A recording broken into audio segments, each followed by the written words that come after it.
everyone for joining us today. So this is Define Your Digital Business Strategy.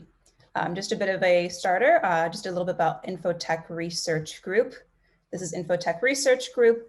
We are a research organization that produces unbiased and highly relevant research to help leaders make strategic, timely, and well-informed decisions.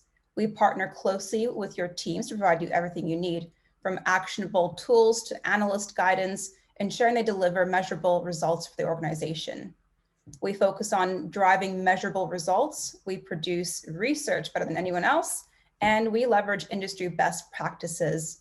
We enable over 30,000 members, I think it's around 40,000 now, to share their insights and have the best practices that they can.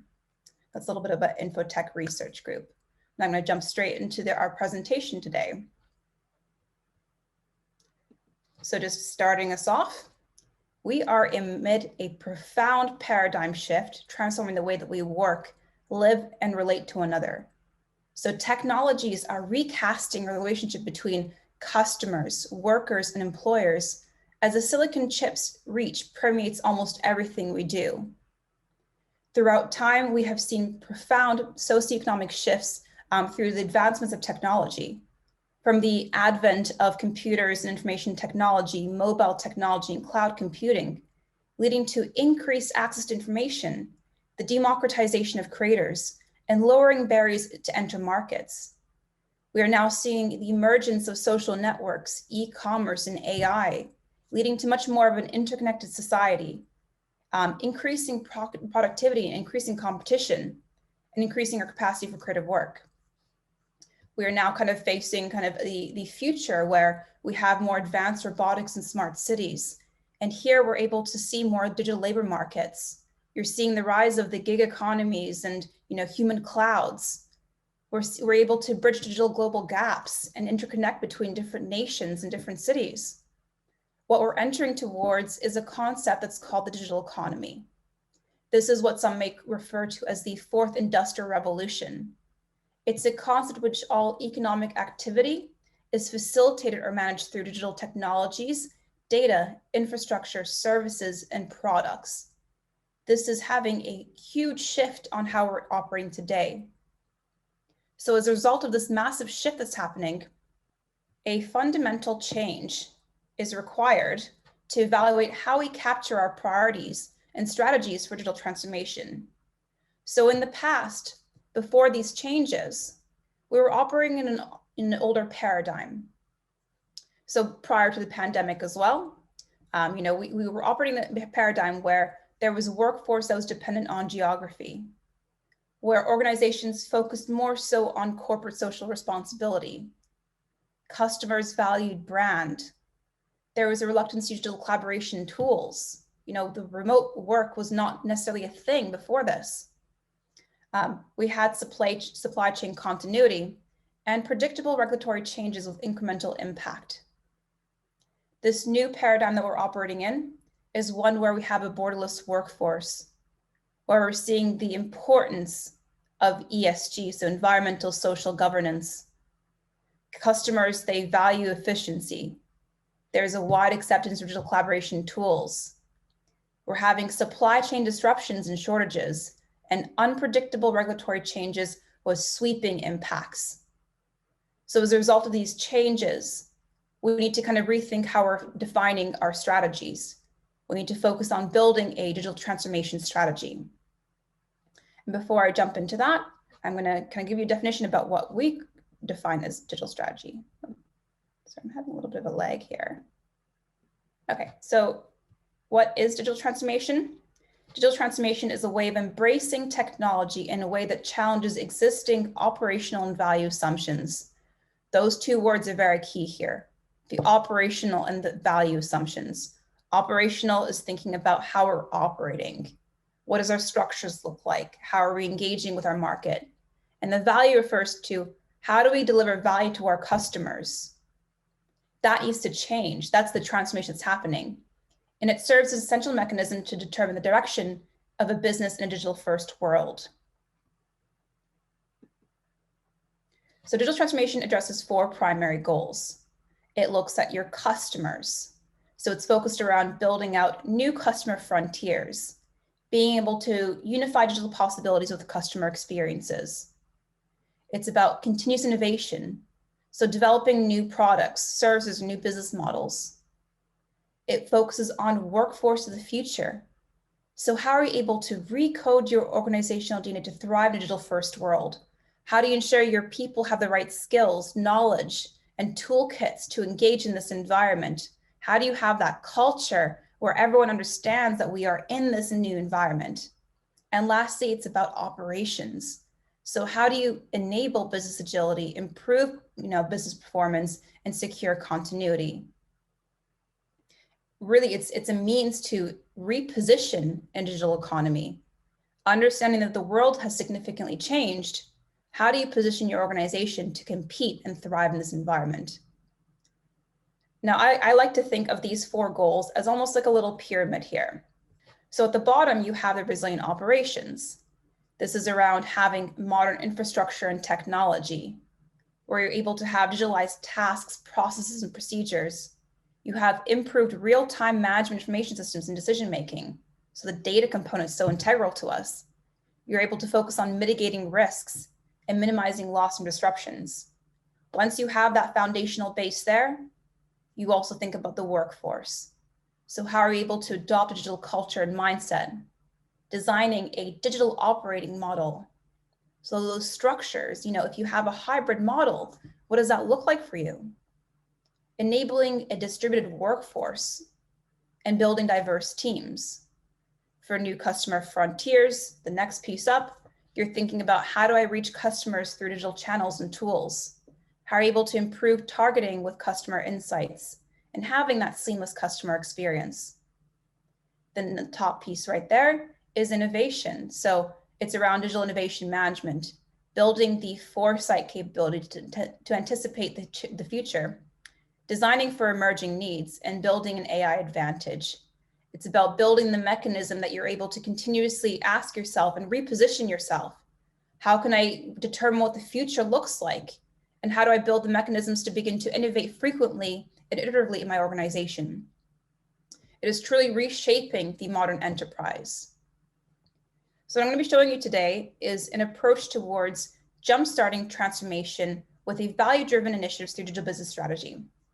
So a digital business strategy looks for key opportunities to transform the business by systematically identifying how the organization delivers value and transforming it.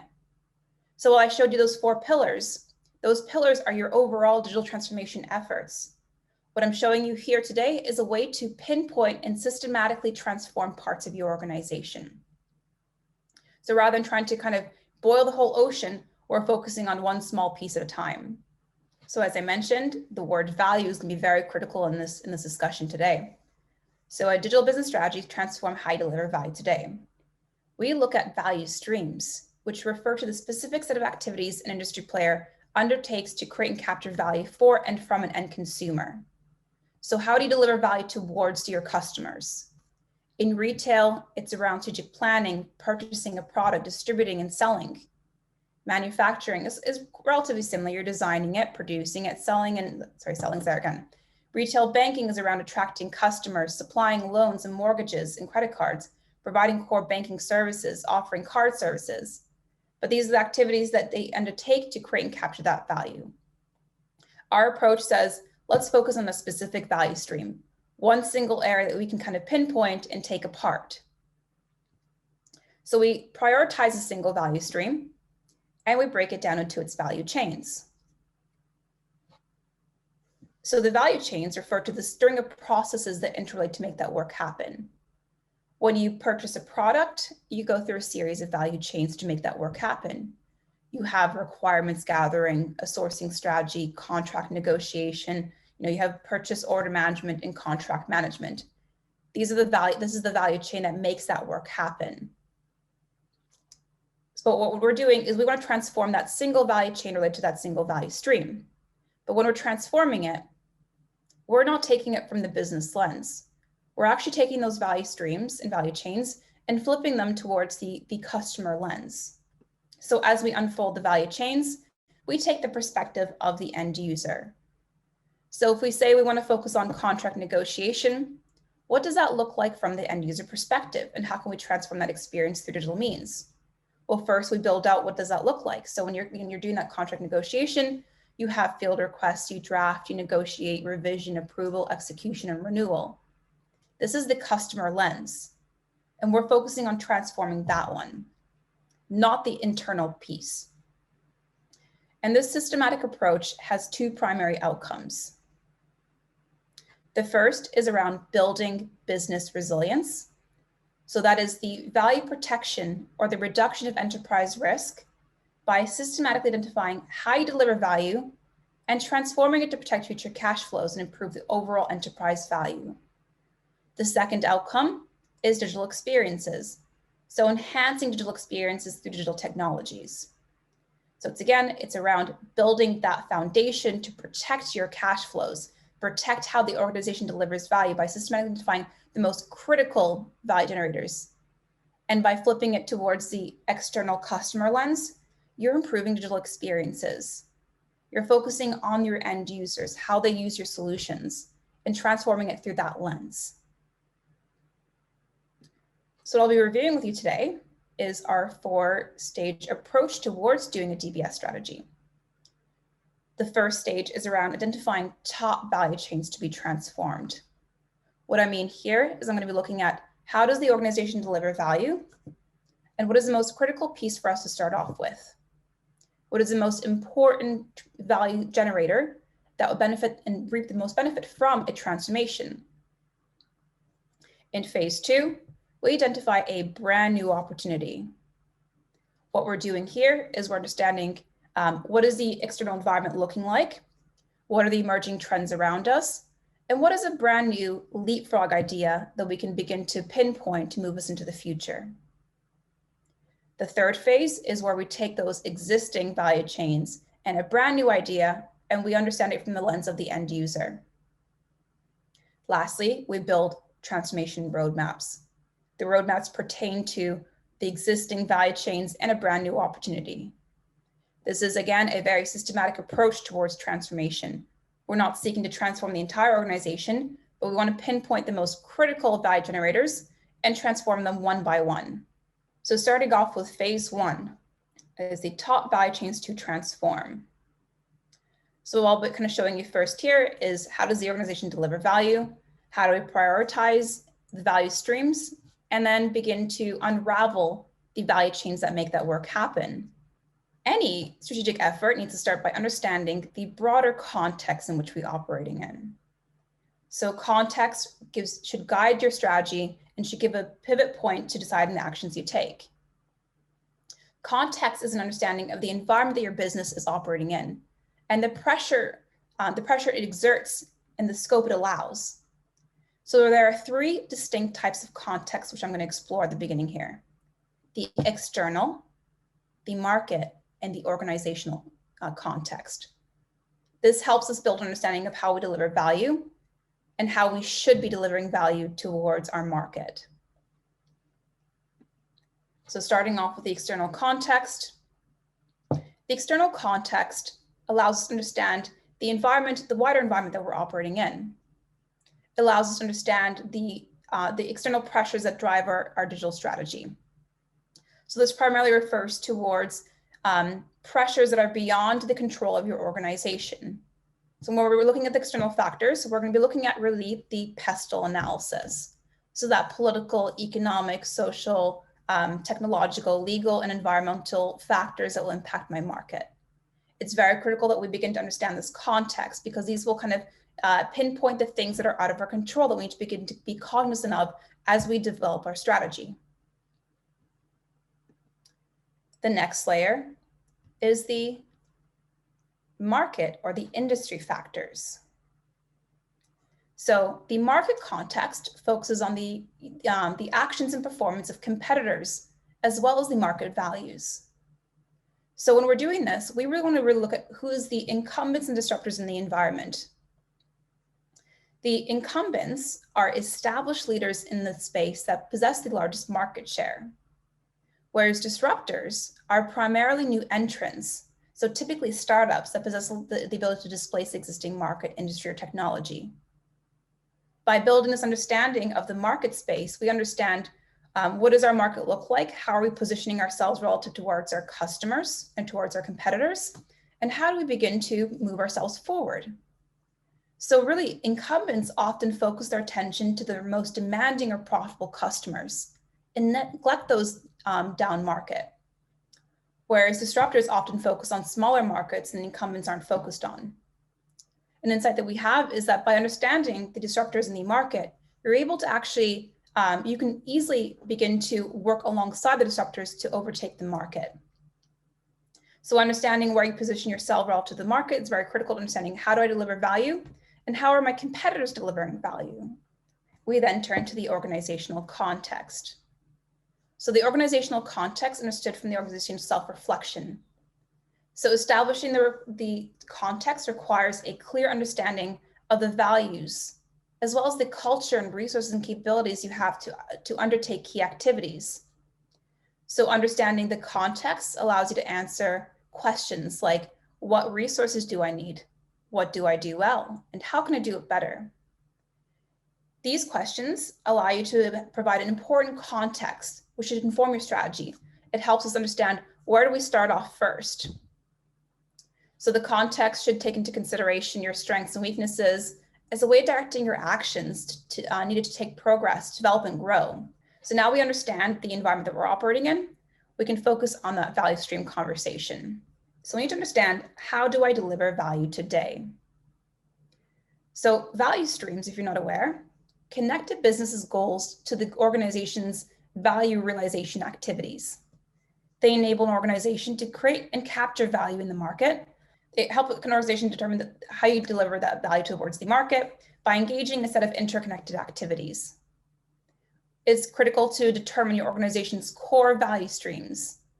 So the most externally facing and value facing kind of actions that you take to deliver that value.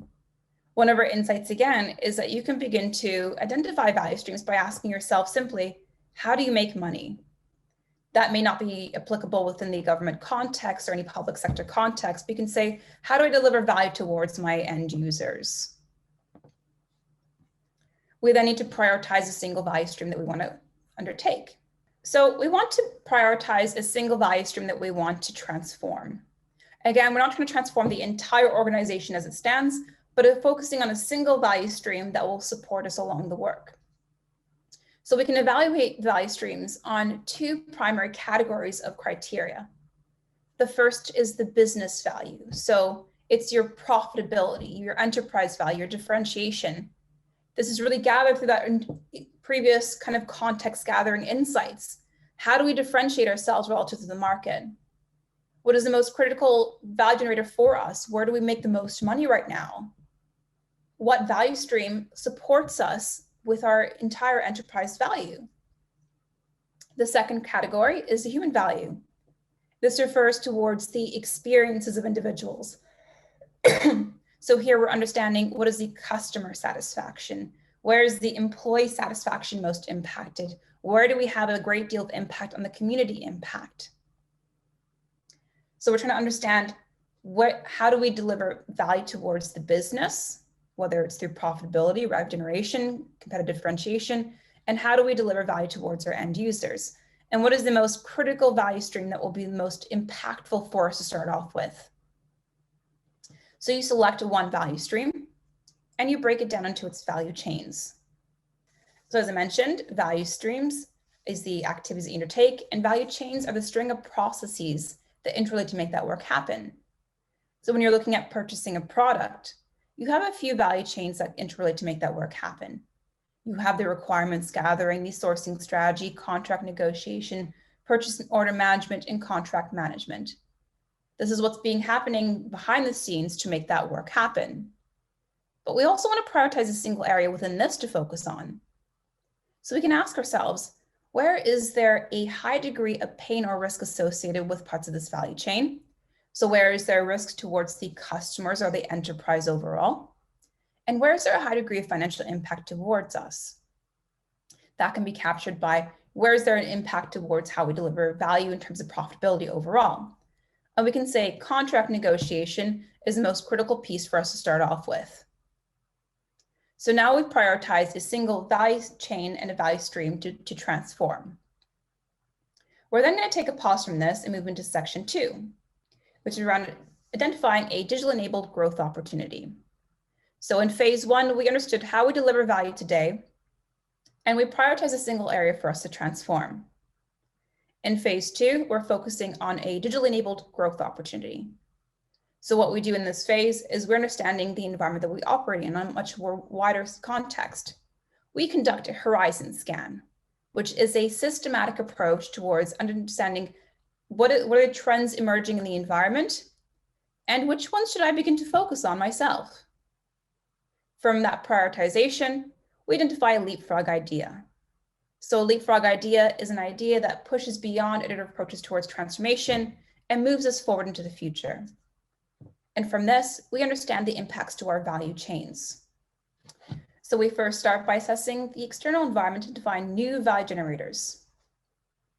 So traditionally, when you're beginning to do an understanding of the environment, you do that pestle analysis. So that political, economic, social, technological, and legal landscape. We did that in the previous section. However, this doesn't always help us give us it often gives us too broad of a view around the environment, as it identifies macro trends that are not relevant towards an organization's addressable market. That is because not every factor that affects the macro environment, for example, the country of operation, affects the specific organization's industry in the same way. So while we already previously did a pestle analysis, here, what we're doing is we're going to look at factors that impact our market directly to figure out what trends are emerging in the space that we should be cognizant of. So we created a new methodology. It's called the meta-analysis. It's the macroeconomic trend analysis. So here we look at 5 factors that impact our market directly. We look at customer expectations. So how is our customer expectations changing? What do they want from us? What is our talent availability? What is our ability to hire and retain talent? Regulatory systems. What changes in the environment that are happening around us that make us kind of rethink how we're delivering value? Technological landscape. What technologies are emerging? And supply chain continuity. These are critical 5 factors that will impact your market directly. So within these 5 factors, we want to understand what are the macro trends and the trends and the drivers in the environment. So we look at macro trends and drivers to help us paint a picture of this landscape. The macro trends are the large-scale trends that can impact your addressable market. The trends capture a business use case of the macro trend. We want to consider trends in relation to competitors in the industry. And the driver is the underlying force causing the trends to occur. So I'm going to show you kind of a breakdown of different potential macro trends that we're seeing in the environment. So these are the 5 areas that I mentioned. Within talent availability, we're seeing a decentralized workforce, hybrid workforce, diverse workforce, skills gaps, digital workforces, and so on. In customer expectations, customers are wanting more personalization. They want digital experiences, data ownership, transparency, and accessibility. And technological landscape, we're seeing AI and robotics, virtual world, ubiquitous connectivity, genomics, regulatory systems, market control, economic shifts, digital regulations, supply chain continuity, is resource scarcity, sustainability, supply chain digitization, and so on. These are macro trends, so large-scale trends that can impact our market. The first thing we need to do is ask ourselves, which ones will impact us near term? Which ones are within the next 2 years for us? So we take these macro trends, we might prioritize a few in each bucket, and we conduct a horizon scan. So the horizon scan is a systematic approach towards looking at trends in the environment. So the macro trends, again, are those large-scale transformational trends.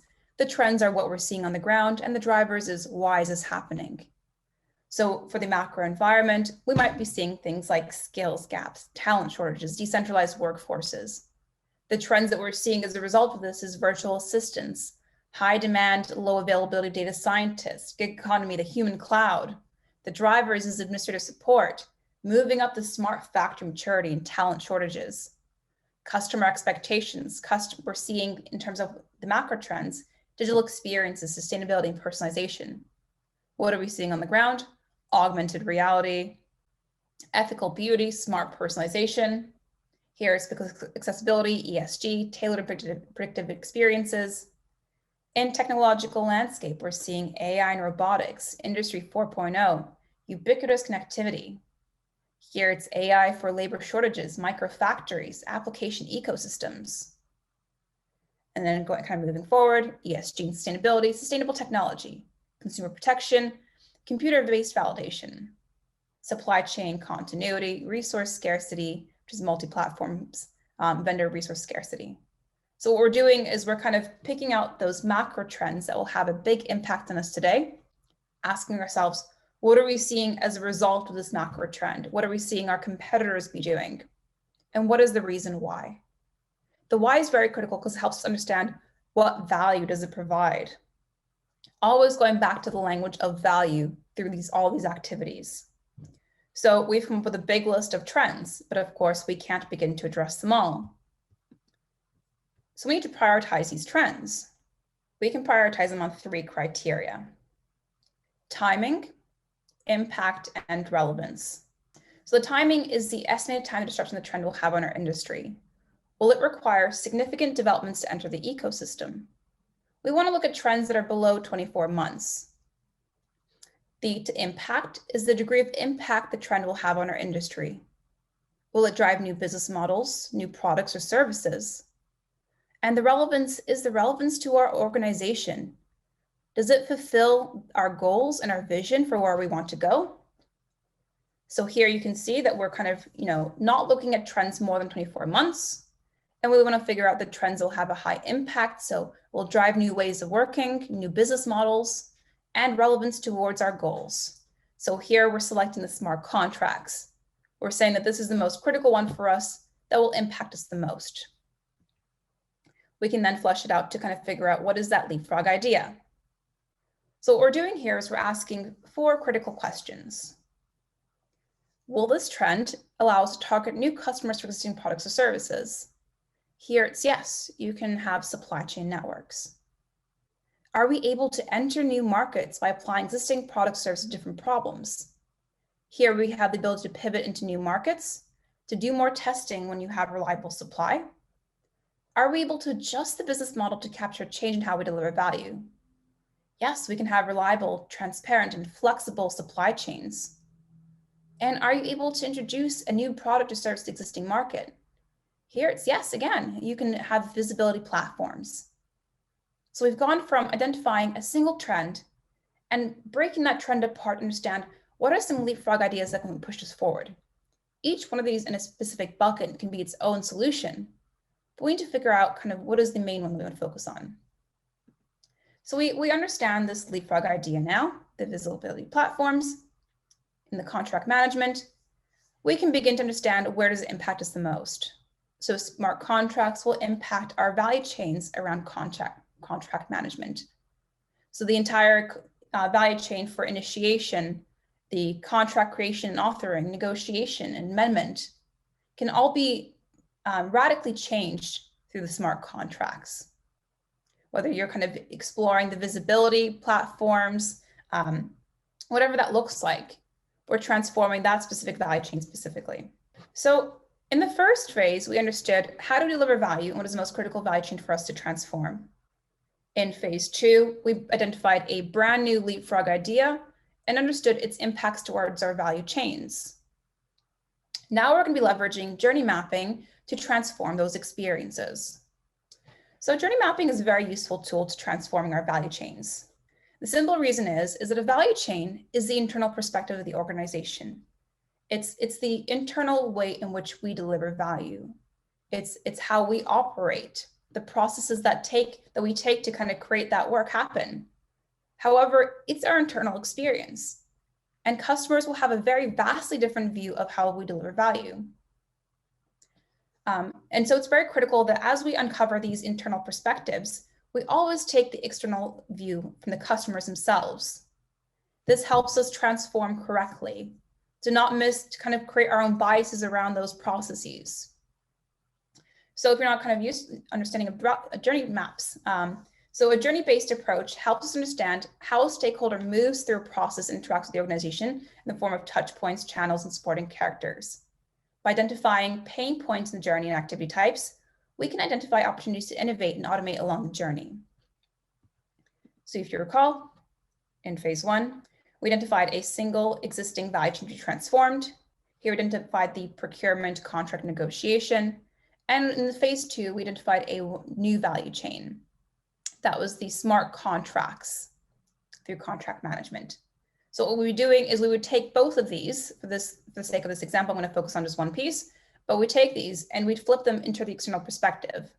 We take them the customer lens to figure out how we're transforming it, and we build out a journey map. So for this, we're going to be building out a journey map. So a stakeholder journey map is a tool that's used to illustrate the personas, these perceptions, emotions, and needs as they move through a process in the form of touch points, channels, and supporting characters. So here we have the journey activities, touch points, metrics, nature of activity, key moments and pain points, and opportunities. I'm going to go through each one of these one by one to kind of elaborate how we're going through this process. So we first start off by understanding the journey activity, which is the steps taken to accomplish a goal. If you're doing contract negotiation, what does that look like from the end user perspective? The end user can also be an internal kind of stakeholder in the organization. What are they doing to manage that contract? What are the steps taken for them to accomplish that task? We then look at touch points. So touch points refers to any time a stakeholder interacts with the organization or brand. This can capture the technology, the processes, the people that are involved in this. But this helps us understand what are any points of interaction between the stakeholder and the organization. The nature of activity is a bit of our nuance here. So the nature of activity refers to the task type of the journey activity. So we categorize activity to identify opportunities for automation. There are 4 main types of task types, which in combination capture a task or job to be automated. So starting off with that, little piece there, the routine cognitive, it's a repetitive task that relies on knowledge work. So things like sales and administration. The next one is routine manual, which is a repeatable task that relies on physical work. So things like manufacturing and production. The next one is non-routine cognitive. This is an infrequent task that relies on knowledge work. So things like driving and fraud detection. And the last one is non-routine manual, which is infrequent task that relies on physical work.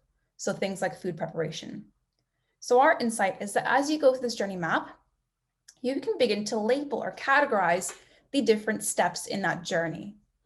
This helps us identify areas where we can begin to either automate those tasks completely, which is really in phase, in the routine cognitive and the routine manual, or you can begin to apply more advanced AI or ML into it, or have more human intervention within non-routine cognitive tasks. So giving people more technology, more tools to use when it's much more infrequent in nature, or in the future beginning to apply more AI or ML into it. The non-routine manual task, unfortunately, is not ripe for transformation just right now. Those tasks are infrequent and rely on manual work. This will be some time before there's going to be any intervention into it. So for the sake of this activity, we'll be focusing on the routine cognitive, routine manual, and lastly, if possible, the non-routine cognitive tasks to figure out what we can automate. Within this journey map, we're also capturing the metrics. The metrics are the quantifiable measurement of a process, activity, or initiative. Metrics are very critical for us to justify expenses and estimate growth for capacity planning and resourcing. So what I've kind of noticed in a lot of journey maps is that they are absent of metrics. It's very critical to understand, measure that progress over time. Examples of metrics is cost, effort, turnaround time, throughput, NPS scores, or any satisfaction scores you have. Next, we have the key moments and pain points. So key moments are defining pieces or periods in the stakeholder's experience that create a critical turning point or memory. The pain points are the problems that are going on that journey. What are some potential issues that are arising as a result of this? So again, Key moments are those critical turning points for a stakeholder, and the pain points are what's going wrong. Let's take this one then. Okay, so opportunities is how do we resolve these pain points? So opportunities is the investment into people, process, or technology for the purpose of building or improving a business capability and accomplishing a specific organizational goal. This is a bit of a reference as to how you can begin to identify some potential opportunities. You can focus on improving the customer experiences. Opportunities might also be focused around the workforce, so developing new skills or new ways of working. It could be focused around operations, so improving responsiveness or resilience towards those operations, or developing a brand new product or service to improve those pain points. So let's review a single journey map for contract management. Yeah, so let's look at a journey map for a purchasing or procurement manager.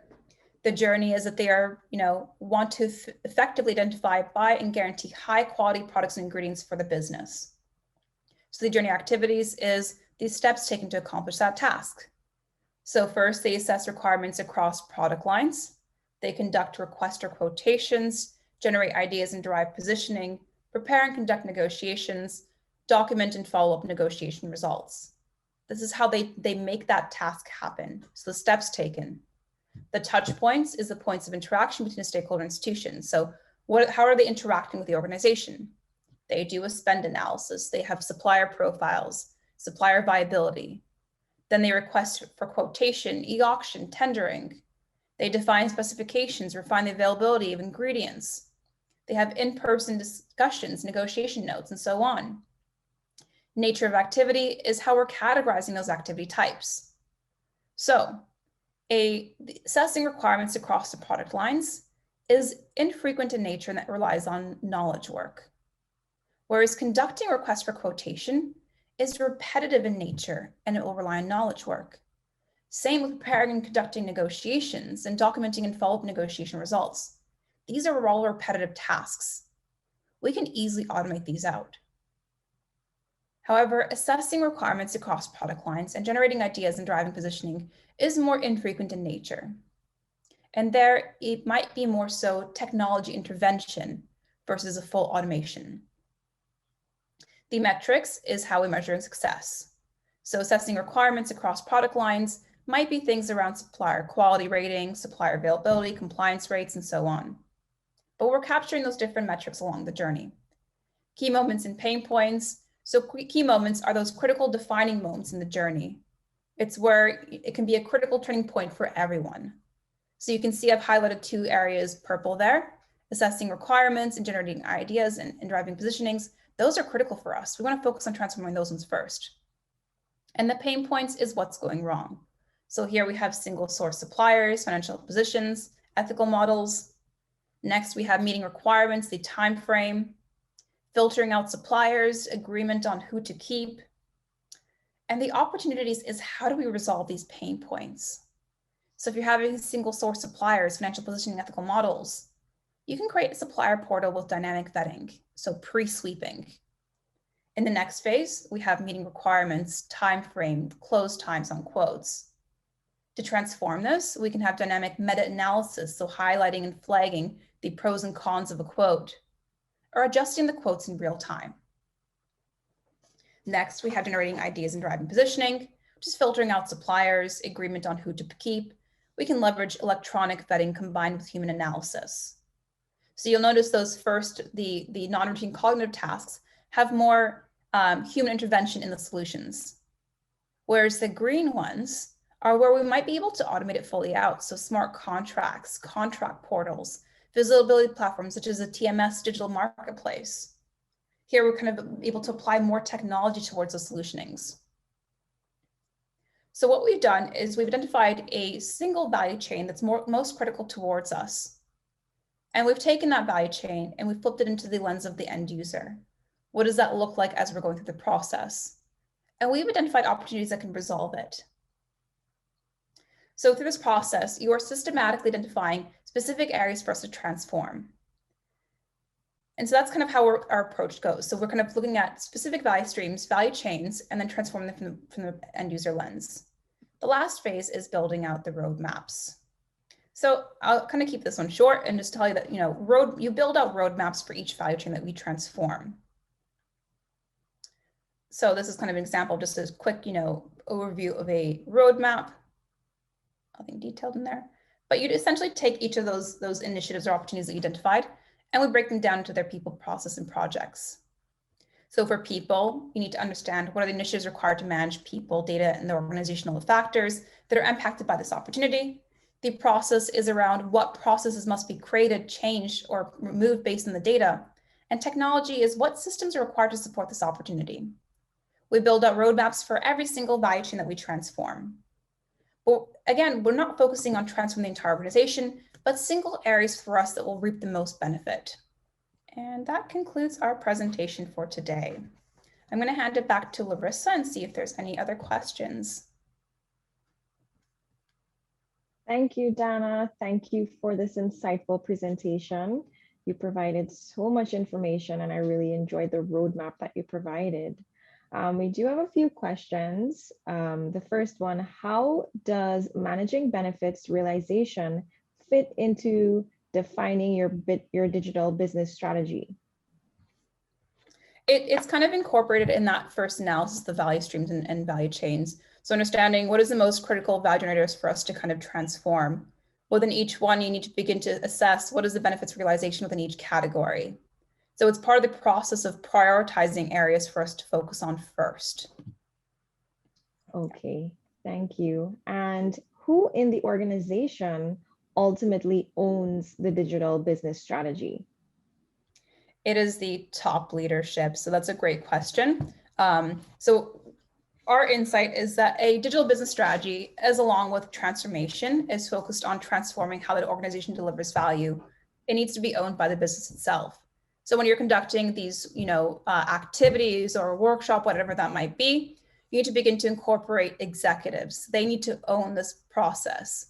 It's critical to have cross-functional teams across the organization to support this effort, but is very much owned by the business itself.